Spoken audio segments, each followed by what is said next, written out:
Good afternoon. We'll go ahead and open up to your questions. Sean, what does it say about the direction of this team when the two players that you have come out to meet with the media on day one are two guys that weren't even in this building at this time last year? Yeah, but these are the only two guys that were available. Everybody else left. No, and it says a lot. It really does in terms of where we were last year, where we are now. Still a lot of work to do, but to have these two young men come out and the way they carry themselves and represent the Buffalo Bills, I think means a lot to not only myself but to our football team, to the organization, and hopefully to the community. How did Josh Allen reach out to your free agents? He was one of the first guys to reach out to them. Did you prompt him to do that, or did Josh take it upon himself? Yeah, he took it upon himself. And to be honest with you, I'm not even sure who all he reached out to. I heard he did. These guys have different ways, as you know, communicating with one another through all different avenues. So. Hearing that he did do that, though, kind of what was your reaction as coach, seeing this guy kind of take and want to bring everyone into Buffalo? Yeah, as a young leader on our football team, to me it shows ownership. It shows ownership and a lot of pride in what we're doing and his role on our football team. So it's a step in the right direction. I know you can't get on the field with these guys yet, but how excited are you for when you can to see Josh working with some of these new pieces that you, not the offensive linemen specifically, but really the receivers, to see how that might start shaking out? Yeah, so let's just take it one step at a time. Josh has his own work to do, and a lot of work to do in that regard, and then to develop the rapport, Sal, with the receiving core, whether it's tight ends, wideouts, backs. That'll be important, and the more reps we get, hopefully the better we'll get. And so the great part about today is there's a lot of energy and a lot of enthusiasm around what we're doing and the new players we have in the building, and added those players to the players that were already here. It's a nice mix, and it's fun to watch guys find their routine this time of year and get to know one another. That's really what phase one for us is, or a big piece of it is all about. For guys that may have played on opposite teams, now to be side by side in the locker room and share stories, get to know one another, build that love for one another that embodies all good football teams. Sean, you mentioned as a follow-up to Sal, you mentioned that obviously Josh has his own work to do to develop to his second year, but what kind of statement does it make that as an organization you've surrounded him with so much potentially a whole new slew of starters to surround him, that you expect him to elevate to that level, to where he's going to make all this investment pay off? Is that, where does that rank, how does that factor into your thinking with him? Well, I mean, I'm sure a number of the guys that were starters last year, they're going to start this year. So there is some carryover. Those positions, whether you're new or you've been here a year, 2 years, those positions are earned in terms of starting, who starts, who doesn't start. But with respect to Josh's development, that is important. His development on the field and off the field is important. And this phase one allows us an opportunity to really go back and review and start from scratch. And talk about boulders, kind of a boulders and rocks and pebbles type of analogy, and how we teach in our progression in our classroom. Right now is the time to go back and really master the boulders, the foundation of what we do offensively.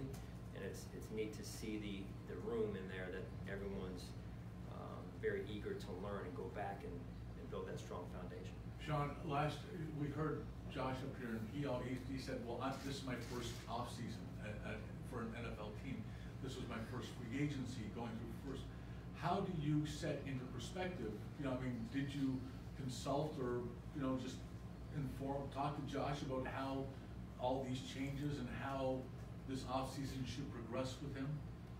Well, Brian and I spent a lot of time this offseason going back and, again, starting from scratch, taking inventory of what we did well, what we didn't do well, and the same with the offensive staff, Brian and the offensive staff. So, we really start from there today, and we move forward one step at a time, and putting Josh in position to develop, putting Josh in position to succeed. So there's a lot that goes into that, and today's just the first step in that process. Sean, when you have so many new faces, drawing on your experience, what's the key to, because sometimes you have so many new faces, it's oversaturation, so guys. What's the key to bringing them together? Like, how do you determine you have the right people to do that, to bring them all and to be on the same page come July and August? Yeah, that's a big challenge. We have 17, I believe, 16, 17, 18 free agents that were not here last season. So at this point, right around probably just less than half of the team is new to us in the Buffalo Bills organization. So that presents a challenge. There's been a lot of teams over the years that have put talent in the locker room, but haven't been able to develop that talent or bring them together. To your point, and so we're going to have to find, number one, the challenges are on our players to get to know one another, and for us to get to know them, and then also for us to do different things to try and build that team, that bond, that chemistry that so embodies good teams. Sean, looking ahead to the draft next week, with as active as you've been in free agency, is it as wide open as it seems in terms of which direction you guys might go in the first round? Yeah, and that's probably a better question for Brandon. I believe Brandon's going to speak as well. So yeah, I mean, there's just where we sit at 9, and I think I've been at 9 before. There's a lot of good football players at 9, and I'm excited to get to next weekend. I really am. I know Brandon and his staff have put in a lot of work, and this is, as you know, a culmination of a year's worth of work, basically, all in 1 weekend, all in 3 days for the most part. So it'll be another step for us as a team, and I'm excited for it. That said, how does your approach change? Last year, I mean, the big focus was on quarterback, and that was a big uncertainty going into the draft.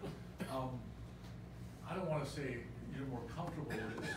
How much more comfortable might you be with this roster, given that the quarterback situation is set and numerous other pieces have been kind of, filled in with, and you have competitive depth in a lot of it? Yeah, I don't think you get comfortable in this league. You get comfortable in this league, you get your butt kicked. So I'm not into getting comfortable. Sean, That's what are the not next really. steps? Maybe comfort's not. Are you more? I don't know. How do you view this roster going into this draft, where it's at, having a quarterback, having these positions filled, as compared to where you were a year ago? Yeah, like I said, these right now they're names on the paper. So what we've got to do is find a way to bring these names that are on the paper, bring them to life, get them to love one another, get them to understand one another, understand what we're trying to get done.